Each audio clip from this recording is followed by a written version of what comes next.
WSIC News.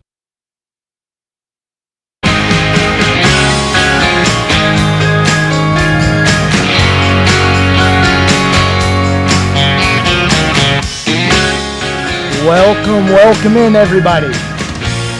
We are live here on the Scoreboard on WSIC. I am Joe Berg, as always, with you here every single day from 6 to 7 o'clock, getting you home safe. And we'll be talking a bunch of sports. We got a lot to get into today. The MLB All-Star Game. We have some NASCAR Hall of Fame introductions. Some people who might be going to the Hall in NASCAR right here in Charlotte. So lots to talk about today. As I said, the MLB All-Star Game started us off last night, and I have a bone to pick before we even get started. I'm mad. I'm upset. I'm sad. I'm crying and screaming and rolling around on the floor because of how upset I am right now. If you can't tell, maybe, if you're watching our stream on Facebook, YouTube, Twitter, however you're watching, listening, if you can't tell, I'm on the ground right now, rolling around in pain because it took me a while to figure out how to watch the All-Star Game last night. I'm not going to lie. There was some broadcast right issues between Fox and DirecTV and whoever the third parent, I guess there's a parent company of one of the two, but it took me a while to figure it out. So I'm already now thinking about this and how irritating it was to turn on my stream and see all of a sudden it says, hey, you don't get Fox anymore. I was like, what do you mean? That's like a massive thing that everybody needs for sports specifically.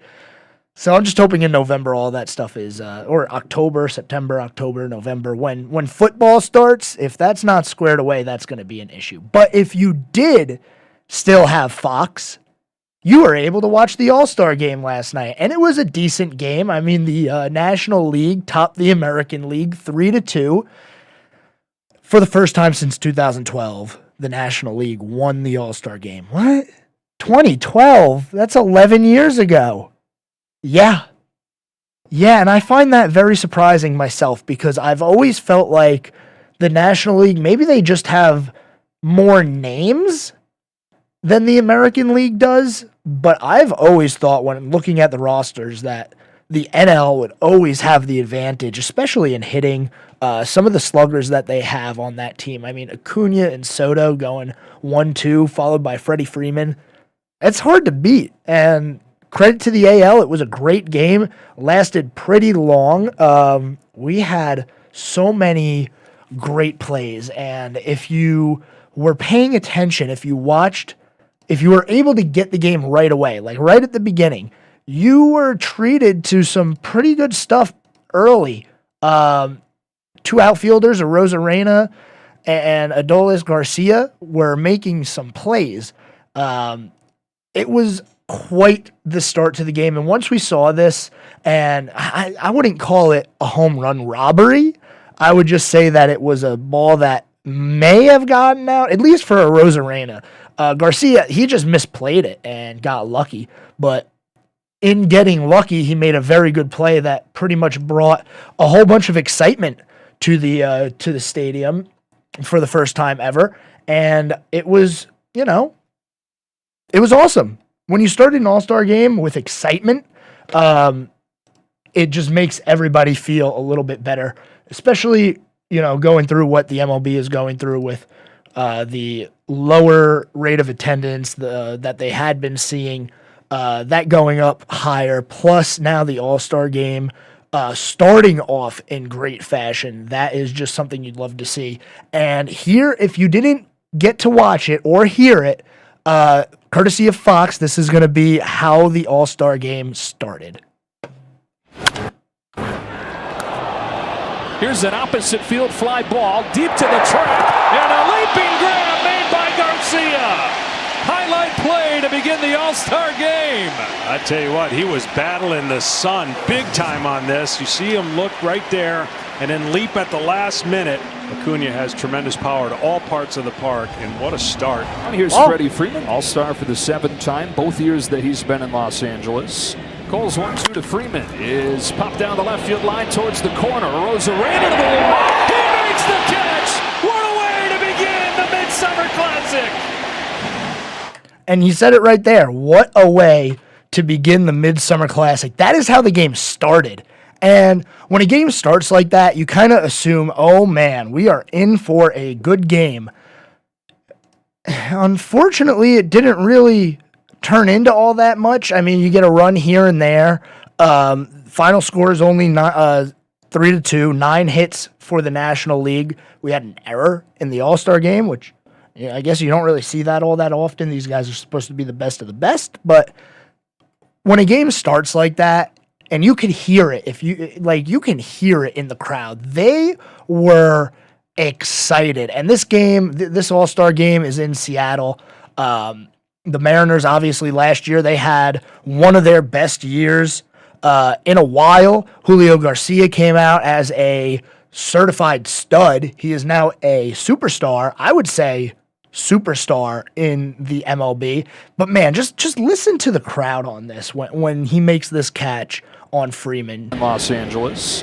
Cole's 1-2 to Freeman. Is popped down the left field line towards the corner. Rosa ran into the wall. He makes the catch.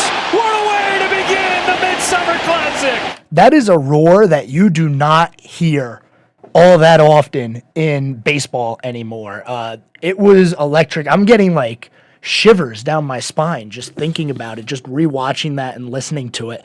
And then, you have a pretty decent game going. The AL looks like they're really going to be in control here. And then all of a sudden, we get to the 8th inning. And man, could it have been a more unlikely hero than Elias Diaz? I don't think it could have, because he was a reserve. He didn't start the game. But Diaz coming up clutch when it matters in the 8th inning, down a run. NL was the home team, so it was really, really important for them to get out to that lead before the 9th, because what you want to do is at least know, hey, going into the 9th, all we need is an insurance run. So it was amazing to see that, and this was in the 8th inning too. And Garcia is not a player that I don't think is a household name yet. Elias Diaz is not a household name just yet. But he could be. I mean, here's how it sounded on Fox. He's got some power.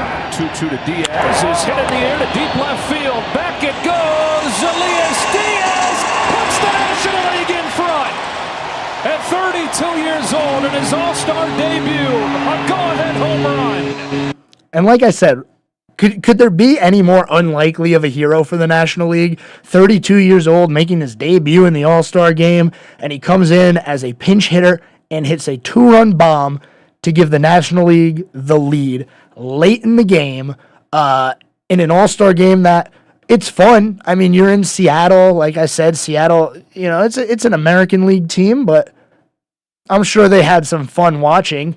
Now, there's absolutely no way that crowd would have been anywhere near as loud as if, let's say, Julio Rodriguez would have hit a home run in the 8th inning to give the AL the lead. So you could hear the crowd was a little bit less energetic about that one than they were with the amazing catches early in the game. But that's the MLB, so we're past this All-Star break now.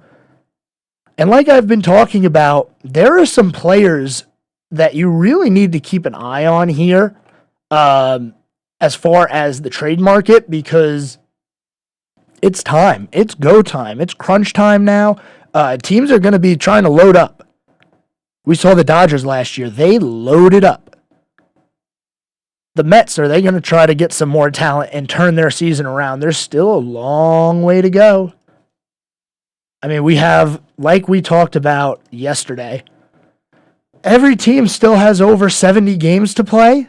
That's a long way to go before the end of the season. And I wouldn't be surprised if you see somebody making a late season push, not only for the wild card, but even for the division. So I'm taking a look now at teams like San Diego, who are supposed to be good. The Mets, who are supposed to be good. The Pittsburgh Pirates, maybe, they started the year off incredible. But be ready because some of these teams are going to be looking to add some pieces. One of the most sought-after trade acquisitions this year, I'm going to say, is going to be Josh Hader because, man, if the Padres can't figure it out, why keep Hader? He was great when he played in Milwaukee. He had a little bit of a personal issue, which we won't get into, but he was a great pitcher in Milwaukee. He's been doing okay for the Padres. I mean, he can't be in charge of scoring all these runs. He's just trying to pitch. But I wouldn't be surprised if Josh Hader is on the move. And it's funny because MLB.com actually released an article right out of the gate this morning. Mark Feinsand released this. And he's got Hader as the number one trade target this year also. And he added my man, who we just watched, hit a 2-run game-leading home run. Not game-winning, just to take the lead in the 8th inning, Elias Diaz. Man, imagine if Diaz gets traded right after making the All-Star team for the first time, hitting a home run. He was the first ever Rockies catcher to make the All-Star team at 32 years old. And he's only playing in his second year of a 3-year contract with $14.5 million. That's nice. And I wouldn't be surprised if we see teams actually in on him who need a catcher. It would be quite the turnaround for someone's career. Just imagine you're having a decent career. All of a sudden you make the All-Star team. You hit the home run to give the NL the win. And like 2 weeks later they say, you know what, man? I'm sorry, but we got to trade you. But we're going to take a break here. On the other side, we'll talk a little bit of NASCAR. But stay tuned here on WSIC, the Sports Board. I'm your host, Joe Berg, and I'll talk to you in a few.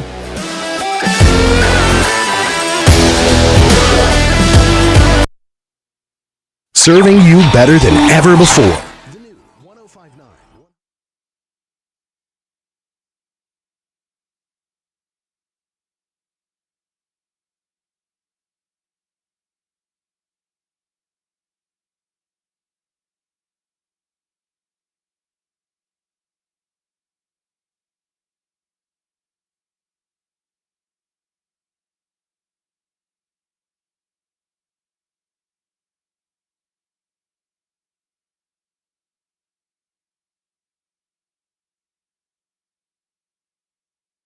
So I see. Are you calling for the sports board? The scoreboard?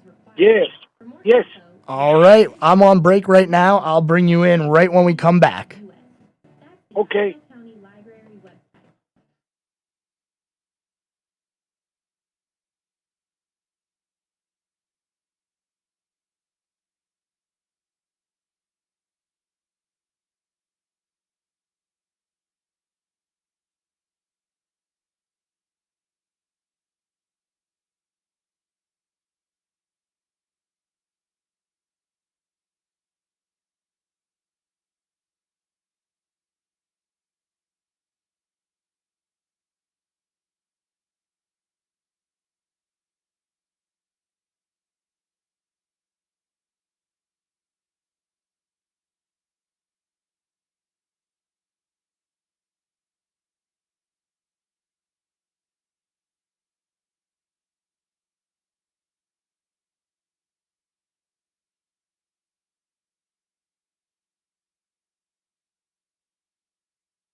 Miles per hour. Thursday will have a 20% chance of showers and thunderstorms, mainly after 3 p.m. with a high near 92 and light southwest wind. Thursday night will have a 30% chance of showers and thunderstorms, mainly before 1 a.m. with a low around 72 and southwest winds 8 to 10. Hi folks, Pat Shannon inviting you to join me for the Home Ad Show. We help you sell things, buy things, celebrate birthdays, anniversaries, and have a lot of fun in the process. Weekday mornings from 9 to 11, here on News Talk WSIC.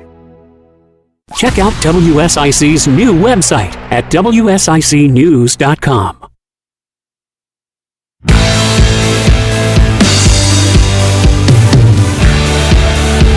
All right. We are back here on WSIC. This is the Scoreboard with me, yours truly, Joe Berg. And we were just getting done talking about some Major League Baseball. We had the All-Star Game. We're coming up on games getting restarted. Talk a little bit about some trade bait, but we do have a caller on the line. Let's go ahead and talk to them. Thanks for calling the Scoreboard here. What do you got? What's your name? Hey, Joe, this is Hayward in Mooresville. I want to talk about that game last night. Okay.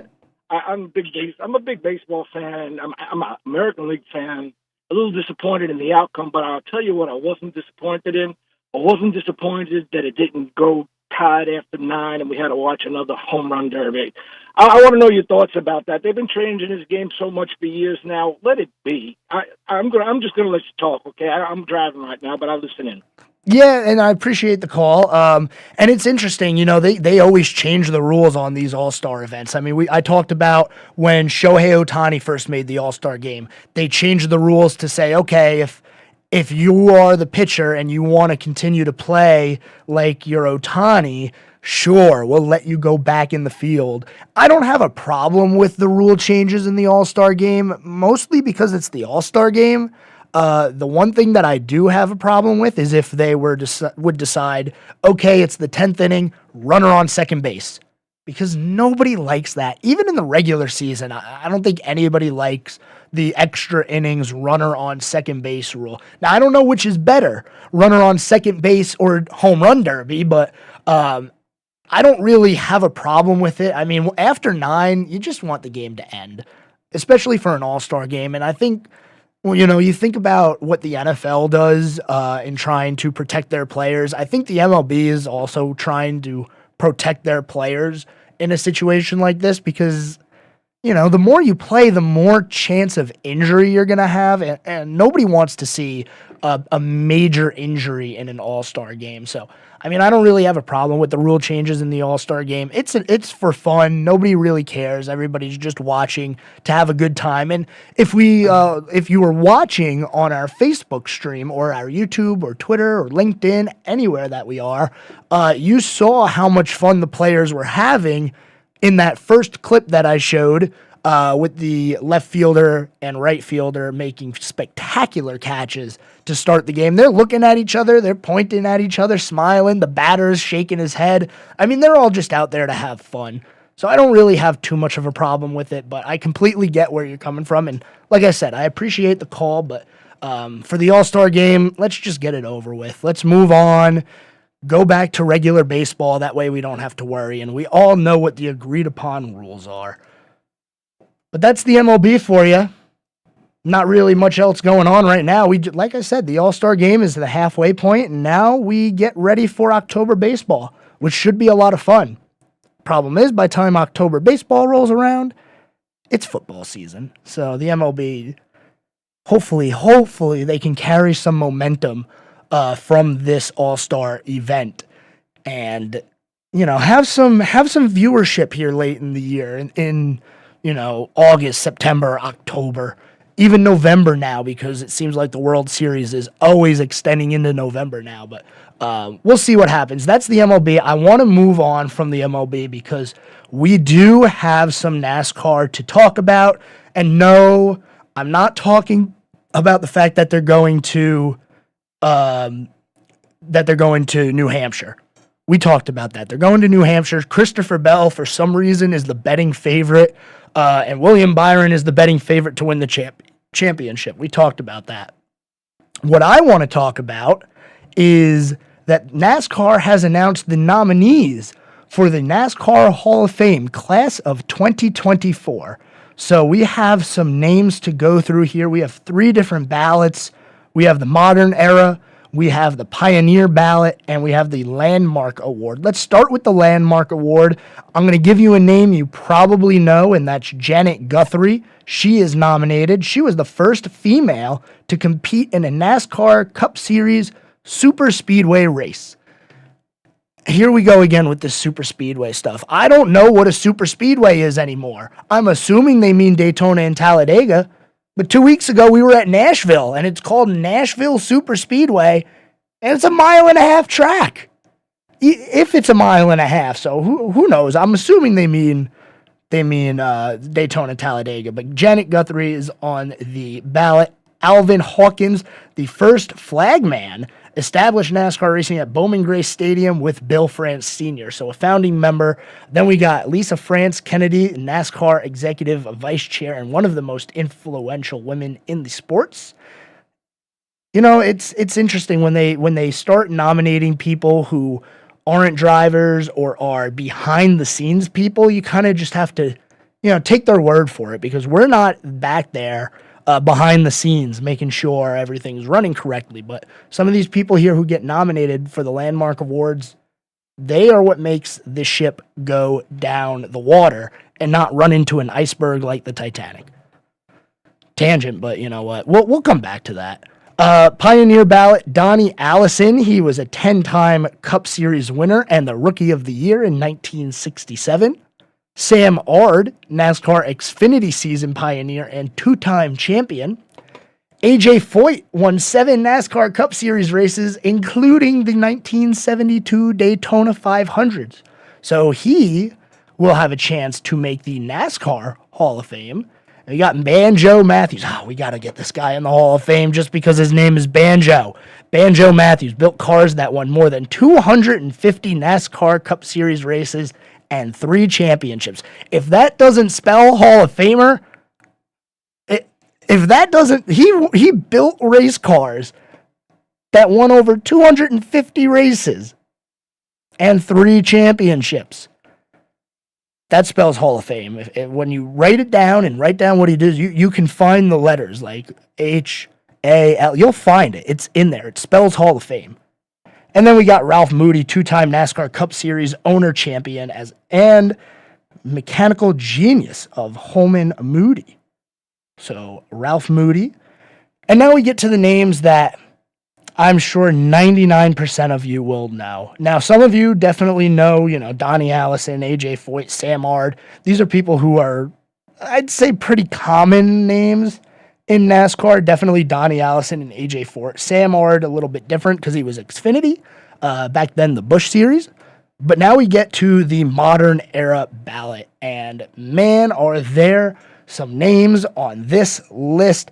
First name, and there's no question about whether or not this one's going to go into the Hall of Fame. Recent driver, will definitely be going into the Hall of Fame, and that's Jimmy Johnson, 7-time NASCAR Cup Series champion, 5 championships in a row during the Chase era. And let's just rewind back, because we had Kurt Busch win the first championship with the Chase format.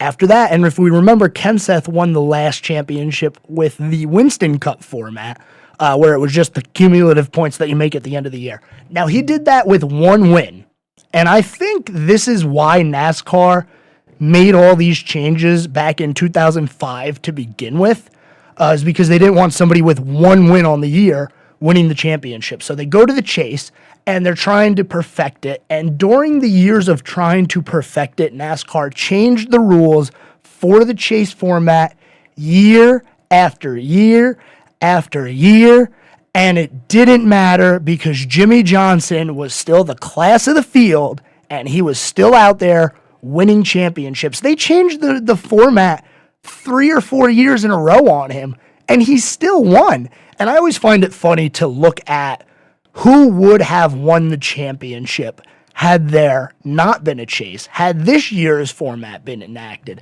had this year's format been enacted. And there was a point of 3 consecutive years, and I remember this specifically because I always found this to be quite funny, that when they changed the format to a new format, let's say they were going from the old Chase format to the new playoff format. Well, if you would have taken the points from last year and used the new system, the champion would have been Dale Earnhardt Jr. And that happened about 3 years in a row. And I've always found that so funny that NASCAR would do something like that and try as hard as they can to, and it's not surprising that NASCAR tries to put certain drivers in victory lane. We all know about the rumors of there being that special restrictor plate for the Daytona 500. I mean, come on, Austin Dillon put it on pole when he was back in the 3 car. Danica Patrick on pole in her first ever Daytona race. Jeff Gordon getting the pole in his last ever Daytona 500. It's not crazy to think that NASCAR would do something like that. But I just always found that funny. So Jimmy Johnson, one of the nominees. And obviously you can't have the 7-time champion driver without bringing along the 7-time champion crew chief. Yes, that's correct. Chad Knaus, 7-time NASCAR Cup Series champion crew chief, is on the nominee ballot this year. And man, with all these guys going on the ballot, and this being really an era where I was alive for and watching NASCAR, because I'm still pretty young. I mean, I'm only 26, so I don't know too much about the past, but Johnson was around when I was watching all the time. And one of my favorite clips is Chad Knaus coming up to Jimmy Johnson and saying, hey, if we win, you have to wreck this race car. You have to put it in the fence or something. Because like we said, in NASCAR, the rule is if you're not cheating, you're not trying. Scoreboard here on WSIC 105.9 100.7. We will be back after this commercial break. We're about halfway done with the program today. If you'd like to be a part of it, 704-873-1400, and you can follow us on Facebook, Twitter, Instagram. I think we have an Instagram, LinkedIn. We're streaming everywhere. So I'll talk to you when we come back from the break. This is WSIC, the Scoreboard.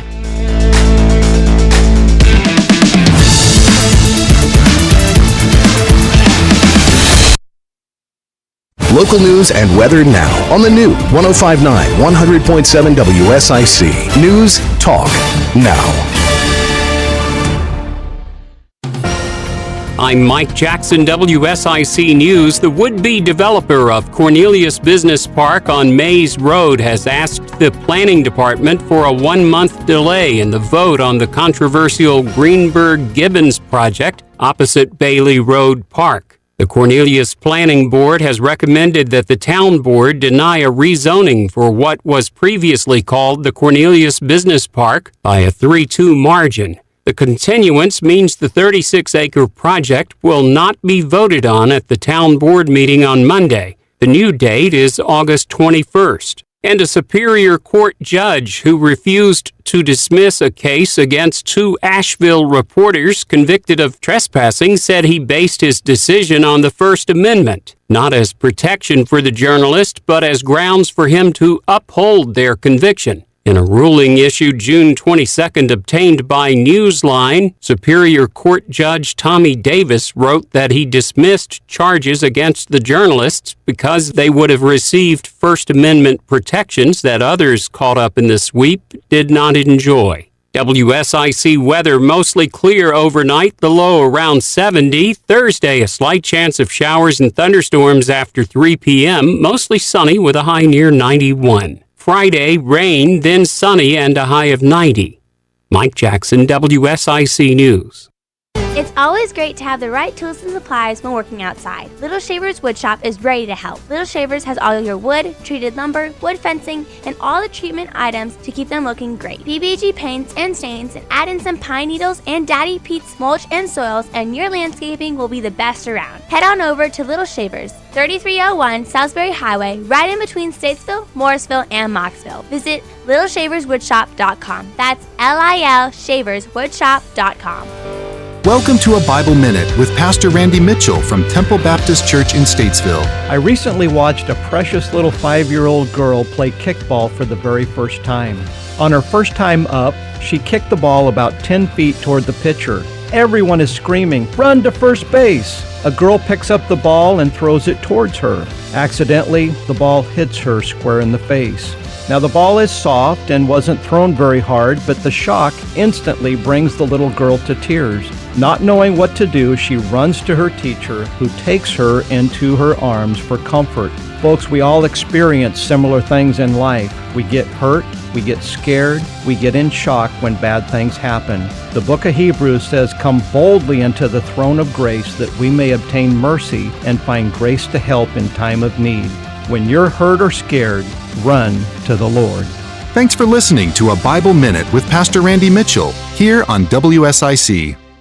If this were a Reese's TV ad, you'd be staring at a Reese's peanut butter cup. And sure, my voice is peanut buttery smooth, but still, you need to see the peanut butter cups, right? No? I can really just say Reese's and you'll go get some? Okay, Reese's. Reese's. Reese's. Really working, actually. Reese's. Reese's. I'm on to something. Reese's. Reese's. Reese's. Right now at Wendy's, when you buy either a Dave's Single, Spicy Chicken Sandwich, Medium Frosty, or 10-piece nuggets, you can get another for just $1. Your dollar never tasted so good. So it's obvious what everyone will get, right? Definitely nugs Spicy and chicken a Frosty. sandwich, Dave's Single and a Frosty for me. And a Frosty. Okay, who said Frosty and a Frosty? Pick your obvious choice. Choose wisely. Choose Wendy's, buy one, get one for $1. Limited time only. Price of participation may vary. U.S. Wendy's, valid for item of equal or lesser value. Cannot be combined in a combo or any other offer. The Statesville Family YMCA is gearing up for pickleball. Come enjoy this popular game weekdays from 9 to 11 a.m. If the weather is too bad for kids attending summer camp to be outside, pickleball will be canceled. The Statesville Family YMCA, 828 Wesley Avenue. Hi, this is Susan.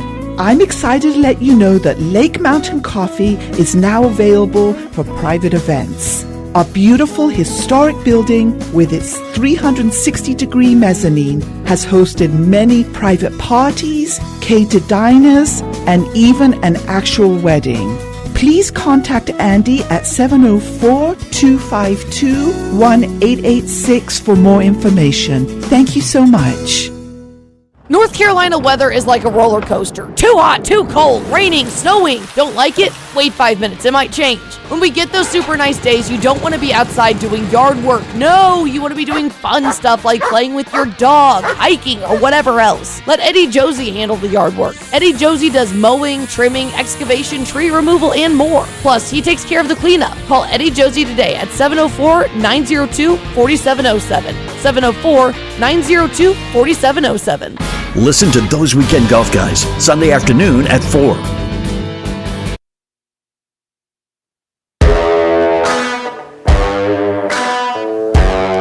We are back here on the scoreboard. That was a little loud. News Talk, WSIC 105.9, 107 FM. WSIC. If you would like to call in, be a part of the program. We had a call earlier. We talked a little bit about baseball and their rule changes. 704-873-1400. Oh, we went into the break talking a little bit about Jimmy Johnson, Chad Knaus, how great they were in the late 2000s, 2010 era, back when NASCAR was changing all the time and they were doing new chase formats, new cars. It didn't matter. It didn't matter what they threw at Jimmy and Chad. They dominated the sport for a few years, and they deserve to be in the NASCAR Hall of Fame. So a few more names to go through here on the Hall of Fame ballot. Let's start with Larry Phillips, first 5-time NASCAR Weekly Series national champion. I don't know anything about a Weekly Series championship because NASCAR is every week. It's every Sunday. That's also a name I don't recognize, so it was probably way before my time, but congratulations for, your nomination. Tim Brewer, 2-time NASCAR Cup Series crew chief, champion, And then we have Harry Hyde, 1970 NASCAR Cup Series champion crew chief. And then we got more drivers. And some modern drivers, too. I mean, this is the modern era ballot. I don't know what NASCAR's modern era is because, you know, every sport has a different era. I mean, baseball has the dead ball era, which doesn't make any sense to me because the ball is dead when it's out of play, and it doesn't make sense. Anyway, I don't know when the modern era ballot goes from, but the drivers that are left on the ballot here, we got Neil Bonnet. He won 18 times in the Cup Series, including winning consecutive Coca-Cola 600s. Jeff Burton, a 21-time NASCAR Cup Series champion. He won the Southern 500. He won 2 Coke 600s. And you can catch him in the NBC Sports booth every time they race. Yes, Jeff Burton is now a commentator for NBC. He does color with Rick Allen, Dale Jr. and them on NBC. Then we have Harry Gant, winner of 18 NASCAR Cup Series races, including 2 Southern 500s. It seems like there's a slight trend here with NASCAR and their Hall of Fame voting. So the NASCAR Hall of Fame is relatively new. I'm still calling it new because it's the newest one that I can remember starting. I mean, the NFL Hall of Fame's been there forever. Basketball Hall of Fame, Hockey Hall of Fame, they all got Hall of Fames. NASCAR finally gets one, and it's relatively new. So one thing that I've noticed about who gets nominated and inducted is if you win more than one crown jewel race, like let's say you win, like Jeff Burton, we'll take him for example. He won a Daytona 500, and he won 2 Southern 500s. He won a Southern 500 and 2 Coca-Cola 600s. That is 2 crown jewel wins at the Coke 600, add on the Southern 500, and I think you have yourself a Hall of Famer. That seems like the recipe. I mean, he never won a championship. Win numbers in NASCAR are not crazy. I mean, 25 wins in a career. I'm going to say that's a pretty good number because, you know, some of the higher end guys like Jeff Gordon, Jimmy Johnson, Dale Earnhardt, they're up there 80, 90 wins. So, I mean, it sounds like not a lot, but then you look through the list. Obviously, you got Richard Petty at 200. 200 wins. You're going to use the same excuse that people use in basketball for old times when they're saying they were playing against plumbers and carpenters and whatnot. But that's what Richard Petty was racing against. But he won, so it goes in the record books as wins. Nobody's ever catching 200. So it makes 25 seem like absolutely nothing. But I think 25 is a pretty solid number to get you into the Hall of Fame, including, like I said, those crown jewel races. Next driver nominated is Carl Edwards. Oh, man. What an unfortunate end to a career like Carl Edwards. Man, so Carl Edwards won 28 NASCAR Cup Series races. I got to see him win a race at Charlotte one time. In a fuel race. He ran like 78 laps on fuel, and nobody in the crowd understood what was going on. It was actually quite funny. And Carl Edwards, 2007 Xfinity champion. We will always, or at least me, I will always think about the championship with that Jimmy Johnson's 7th championship. When Carl Edwards dominated the race, Jimmy was nowhere to be found. Logano was there, and we had Carl Edwards dominated the championship race. This was the race where Kyle Larson was so far out ahead of the field, they didn't even bother talking about him anymore. They just said, you know what, the race is from second on back, and it was. So we get some late race restarts, and Joey Logano, being the aggressive driver he is, dives underneath Carl Edwards, and Carl Edwards, being the aggressive driver that he is, goes to block. The problem was there was no room for that, and they both wreck at Homestead, going into one off of the restart. Edwards is out. Logano's out. Keselowski's out. And that leaves the lone soldier of Jimmy Johnson. I will always think about that restart when I think about Carl Edwards because he should have won that championship. I will say it loud and proud. Carl Edwards should have won that championship. It's just unfortunate. I know the discourse on that is, Logano turned him. Logano wrecked him again. He wrecks everybody. No. Slow down. I know people don't like Joey Logano. I'm not his biggest fan either. He's not the most respectful driver out there, it seems like. But we do have to slow it down and really see, okay, he was there. Logano was underneath Edwards, and Edwards just kept coming down. And I'm sorry, but when you're racing for a championship with only a handful of laps to go, you're not going to lift. And I mean, I'm sure Joey wish he would have lifted because, looking back at it is always 2020. Hindsight is 2020. If he lifts, they don't wreck. Maybe he passes him under green. But I don't think he does because Edwards had such a strong car that day. I hope Edwards makes it into the Hall of Fame. I hope Carl Edwards comes back to NASCAR, to be honest with you. Remember the backflip and how awesome that was? Whenever Carl Edwards would win, he did a backflip. And when Tony Stewart wins, he would climb the fence. Now we have Ross Chastain smashing a watermelon, which is cool, but it gets kind of old. The backflip was cool, though. Every time you win, you got to hope and pray he lands. You don't want to see Carl Edwards do a whoopsie-daisy on national television after winning a 500-mile race, but, these guys are athletes, so we watched it and we loved it. I would love to see Carl Edwards in the NASCAR Hall of Fame, and I'd love to see him back in a race car. Final driver to talk about, and then we're going to come up on our final break. We have Ricky Rudd, 23-time NASCAR Cup Series winner, including the 1997 Brickyard 400 from Indianapolis. Ricky Rudd in that iconic 28 car for Roush Yates.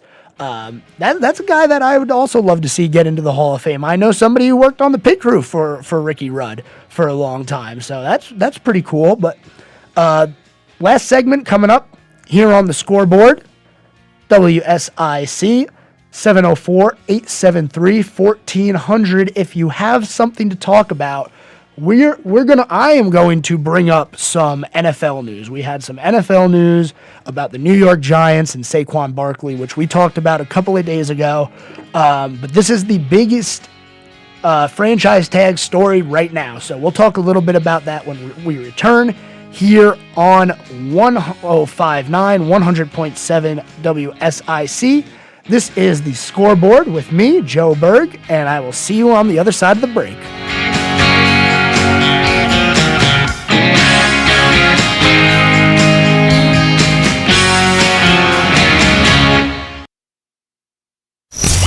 From Statesville to Huntersville, serving you better than ever before.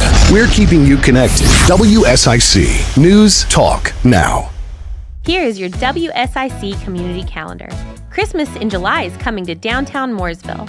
The Mooresville Downtown Commission is hosting their annual July Sales and Sip and Shop event in downtown Mooresville on July 21st. For more info, visit downtownmooresville.com.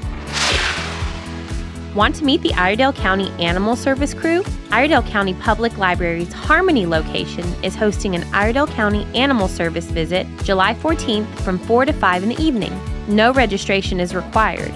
For more info, visit iredell.lib.nc.us. That's the Iredell County Library website. Do you enjoy making pottery? Kane Center for the Arts in Cornelius has Ceramics Open Studio. Select Tuesdays and Saturdays, you can become the clay artist you were always meant to be. You must register in person. For the full schedule, visit canearts.org. That's CAIN arts.org. The Wild Goose Festival is coming to the Van Hoyt Campground in Union Grove July 13th through the 16th. This festival is for all the music and art lovers of the area. For more info, including the full lineup, visit wildgoosefestival.org. Love beach music? The Catalinas are playing in Huntersville on Thursday as part of Huntersville's La La Cabusa series. Bring your own chair or blanket for seating. There will be a food truck and beverage vendors on site. Thursday from 6 to 9 p.m. at Veterans Park in Huntersville, the Catalinas. Have an event you would like to tell people about? Yard sales, estate sales, and everything in between? Visit WSICnews.com and click on events to submit your event today.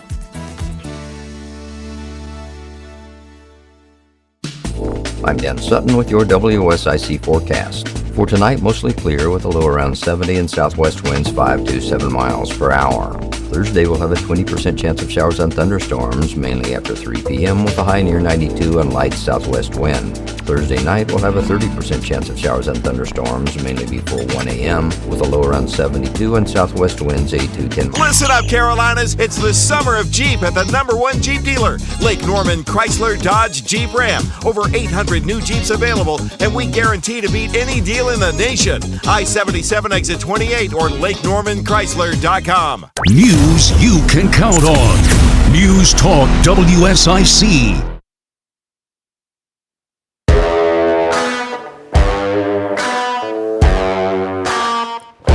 Scoreboard here on WSIC.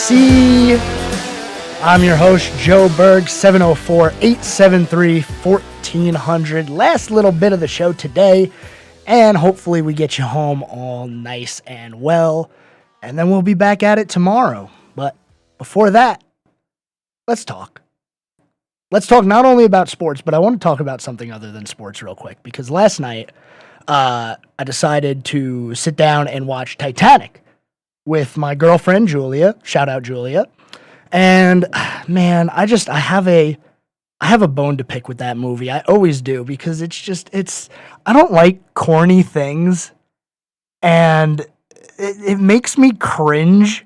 Like, I'm cringing right now thinking about it, but I cringe every time I watch that movie, or I watch a bit of that movie. I can't watch that movie in one sitting. It's too long. It's not that good. Call in and yell at me, 704-873-1400. The host of the Scoreboard says that the Titanic stinks. I mean, it does stink. It's sunk, but, that's beside the point. Anyway, I don't like corny things, and one of the worst scenes in that movie is one of the most popular scenes in the movie, and it's when Rose goes out to the front of the boat, puts her arms out, and goes, "I'm flying, Jack." I'm sorry, I'm just thinking about it, and it's just so stupid. Like, no, you are not flying. Like, what are you talking about? Oh, man, but I find that so funny. It's too corny. I got somebody who's about to yell at me. I just know it. Welcome to the Scoreboard. What's your name? What do you got for me today? This is Julia. Oh, God. I think the Titanic is amazing. Uh-huh. And I love your show. It's amazing as well. Oh, well, thank you. Thank you. What do you like about the Titanic? What makes it such a good movie? What am I missing? What did I miss yesterday? Leonardo DiCaprio, for sure. Is that it? Yeah, that's it. All right. Well, that doesn't make a good movie, but thank you for the call today. I do appreciate that. Thank you. Yep. That doesn't make a good movie. Just because Leonardo DiCaprio is in the movie doesn't make it a good movie. All right. Let's finish up with some sports here before the day's over, because I don't know, just thinking about that, I'm flying, it's so stupid. I can't stand it. Anyway. All right. Welcome to the Scoreboard. We talk sports here on this show, believe it or not. If you just tuned in, you're probably like, what in the world? This is a sports show? Yes, it is. So for the last few minutes here, we're going to talk about what Mike Florio said earlier today regarding the New York Football Giants and Saquon Barkley. If you haven't been paying attention, Saquon Barkley is on a franchise tag. The Giants placed him under franchise tag, and the running back franchise tag value is about $10 million for the year, approximately. There might be a few thousands, hundreds of thousands of dollars thrown in there, but it was about $10 million. So the report from Florio, Mike Florio with Pro Football Talk NBC, the Giants offered Saquon Barkley $13 million per year, but Barkley wants $16 million per year. The New York Football Giants and Saquon Barkley have until Monday at 4 o'clock to get a deal finalized. Otherwise, he would be playing on the franchise tag if he decides to sign the tag. Okay, there's a lot to unpack with this. Florio also goes to say that Saquon Barkley would consider sitting out week 1, and I'm assuming if you're going to sit out week 1, you are okay with sitting out more than 1 week. And I will just caution Saquon Barkley, we had this happen about 5 years ago. If everybody can just go to the past with me for a second, close your eyes and think back to the year 2018.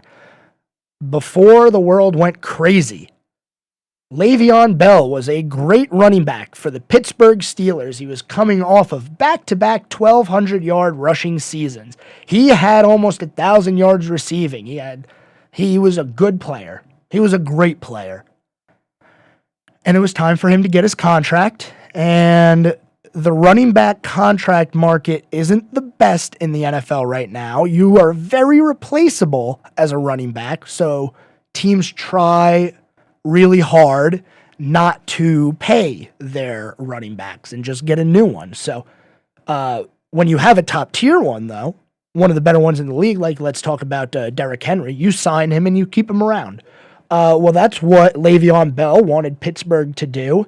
He wanted a big guaranteed contract going into the future that gave him, the ability to play with a lot of money and not just go year to year on the franchise tag. Because you got to think about it this way. A running back's life is probably shorter than any other player because, and I'm not talking about their life, I'm talking about how long they're going to play in the NFL at a top level. If you hand off the ball to one player 20 times a game, they're getting hit almost 400 times in a year. And that's wear and tear on the body. And when you look at their college stats and then combine that with the pro stats, that's why you see a lot of these running backs just kind of wearing out over time. Well, Le'Veon Bell wants his guaranteed good money contract. He doesn't want to be replaced. He's a top tier player. But the Pittsburgh Steelers didn't want to sign him. Now, I'm sure they would have signed him to a reasonable deal had the two sides been able to come up with a reasonable deal, but Le'Veon Bell ended up missing the entire 2018 NFL season due to a contract dispute. Well, unfortunately for Le'Veon Bell, that decision ended his career because next year in 2019, he went to play for the Jets. Only played in 15 games, ran for 789 yards and 3 touchdowns. After that, he was on Kansas City, Baltimore, Tampa.